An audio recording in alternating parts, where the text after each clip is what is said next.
friends out there in YouTube land? Yours truly, the real deal, Rockin' Dave, North Fort Myers, Southwest Florida.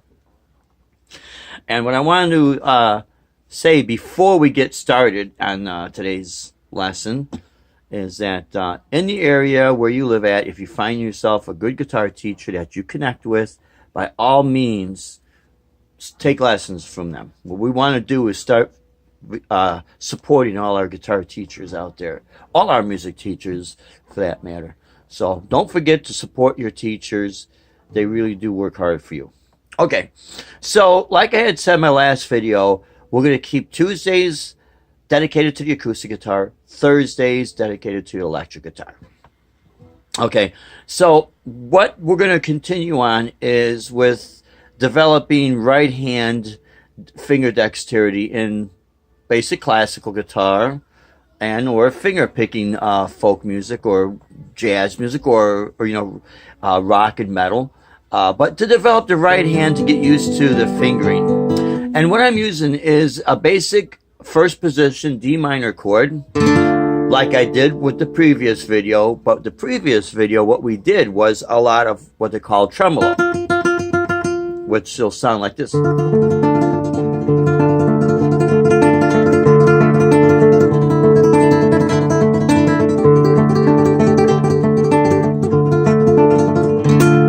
Okay, but now what this is geared to have your fingers cross different strings. Different fingers will be dedicated to a different string. And normally, a lot of us will just use our thumb, index, middle, and ring finger. Very seldom we use the pinky. Sometimes with a backwards strum, like that. But I'm just going to keep things basic. And the best way to develop this is if you take a D minor chord where you're actually playing the open D string as its low root. You're not going to play the A string and you're not going to play the low E string. So thumb, to get this working where it's going to make sense, if you put your thumb on the D string, your index finger on the G string, your middle finger on the B string, and your third finger on the high E string, basically, those are the notes each finger is going to be playing, just dedicated to that string. And to develop what I just played in the opening, this is one of the best ways to get your fingers used to going in this direction. Because tremolo is thumb, ring finger, middle, and index. Thumb, ring, middle, and index. So it's working backwards. This will be working forwards and crossing a string.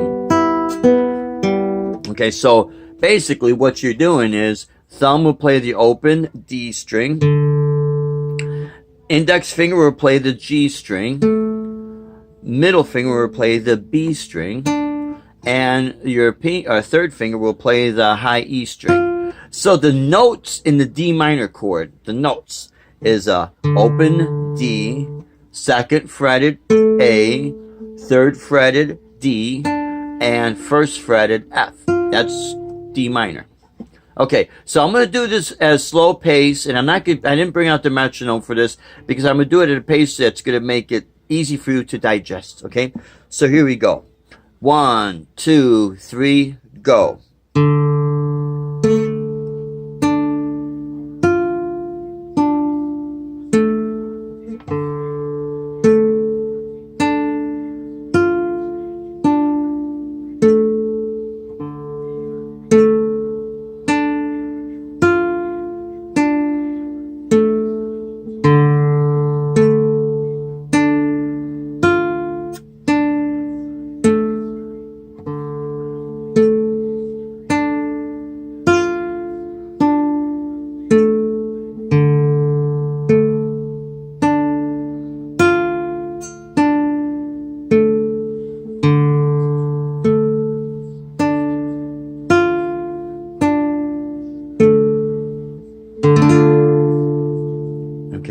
I'm doing this at a slower pace because, again, your finger is not going to be anchored like the pinky since it's not doing anything. I mean, you could if you want to do that, but you're going to develop a bad habit if you wanted to use this in conjunction with tremolo.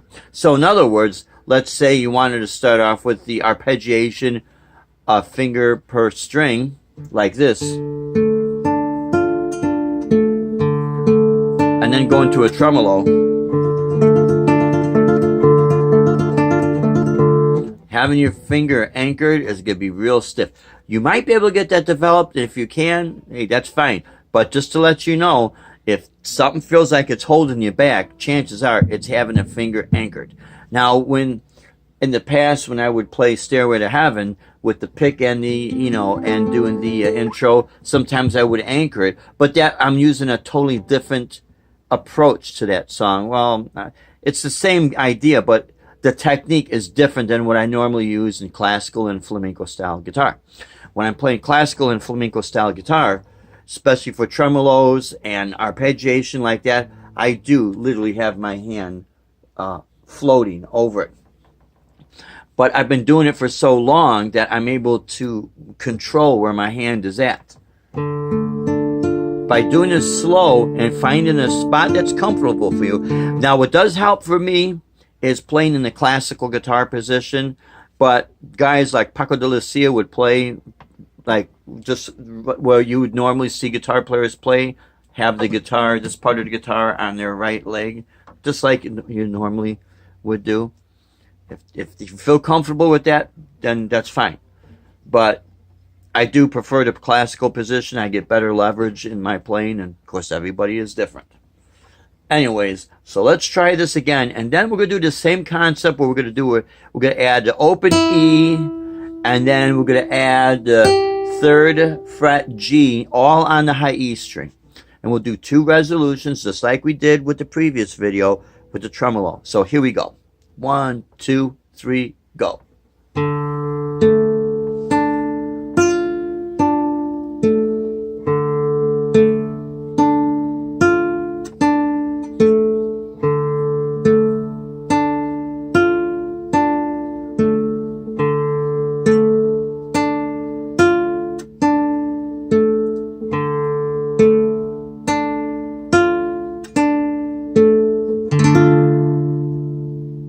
Okay, now let's add the melody, meaning we're going to play the open E, and then 3rd fret G, then back to the 1st fret F, all on the high E string. So here we go. 1, 2, 3, go.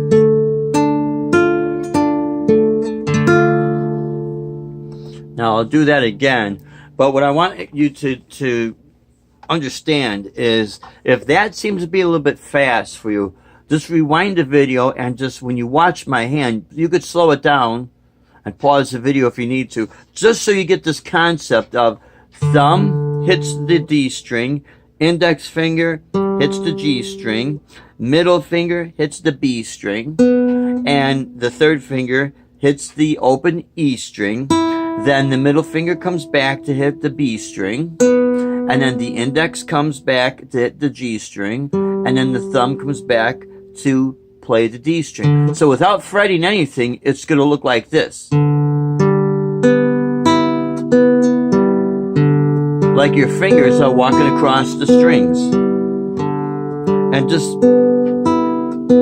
if you could understand exactly what I'm doing, then you could pause the video and just take your metronome and do it at your pace until you get the comfort of the leverage of the way your hand is going to hang over the strings to the point where, yeah, you could do this second nature.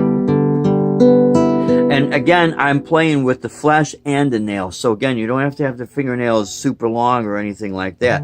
I really recommend people don't have long fingernails like that, because if you pop a nail, especially in the wintertime up in the northern states, you pop that nail and you're going to notice it when you have to do a performance.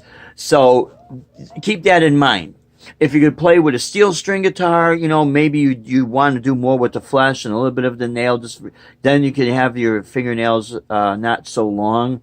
But you'd have to be the judge on that. Always do what's going to be comfortable for you, because everybody's hands and approach is different. So I just want people to be aware of that. So we're going to do this one more time before we wrap this up. And again, grab your guitars and check this out. Now, I will make a suggestion in the future, and I'm going to show this in upcoming videos.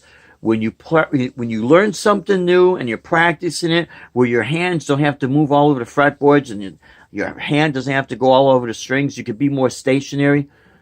Then practice with your eyes closed and kind of looking away from the guitar. Because what this is going to do is going to help open up the other senses, plus, which obviously will be your hearing and your feel, because you'll start to be able to feel the way the fretboard feels and everything like that. But you will also get in the habit of visualizing your fretted hand in your mind, because now you're going to be working on visualizing, memorizing from visual. So you'll be able to get to the point where you can close your eyes and you have your fretboard memorized. You have your fingering position memorized. And then later on in the future, I'm going to show you how to take that same chord in different positions and get that to memorize in your mind. So that if you have to play in different positions, it's not that you're just doing one chord form and you memorize that. You'll be able to do all these different chord forms, and you're going to know what it's supposed to look like in your mind. You'll be able to hear the tone. You'll be able to feel the difference from going up the fretboard. The frets will get closer. The neck will might change shape, or you get closer to the body. You're going to get all this down as 100% feel. But anyways, let's do this one more time. Okay, ready? And then before I close off, I'll do it at a normal pace that I would normally play this at. Okay, here we go. Ready? 1, 2, 3, go.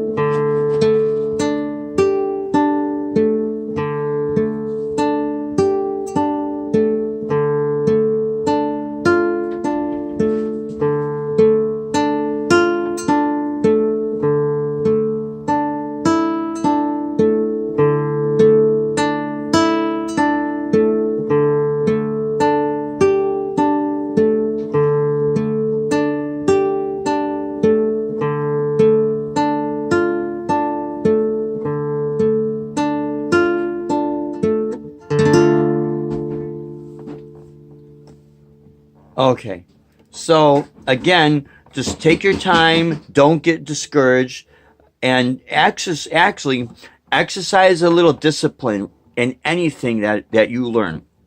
And really learn from as many people as you possibly can, but it's your approach to practicing is not just how many hours you could practice, because sometimes people cannot practice all day. Your days might alter. So, learn how to delegate your time and your practice time, even if it's just, for a couple of minutes out of the day, 10, 15 minutes out of the day. But when you do have that time, make sure you got everything that you need to get done so nothing's on your mind. So this way you could get really strong focus factor and really discipline yourself. And one way that's going to help is if you close your eyes, you'll see what I mean. Your other sense is going to open up. And this is how you could start to zoom in on very strong focus factor. And quite frankly, my friends, if you want to get good, there's only one way to get good: by practicing to get good. A lot of people complain that they haven't gotten good or this and that, and things happen. I understand. But one of the main things that happens is they get discouraged and they give up right away, as opposed to learning how to delegate their time and exercising very strong focus factor. Without that and discipline, You don't have to get so hard on yourself that you're going to start smashing things. But at the same time, don't be so lax, because a lax person will never be able to make achievements. And that's just the way it is. So, okay. Again, I hope you like these videos. We're going to continue to put these up. Every Tuesday is an acoustic version. Every Thursday is an electric version. And again, if you find a teacher in your area that you feel comfortable taking lessons with, by all means, go ahead. Because we want to support our teachers and keep them in business. We don't want to see people go out of business. So always support your local teachers. Okay, my friends, in closing, until next video, rock on and God bless and stay positive. Don't get discouraged, okay?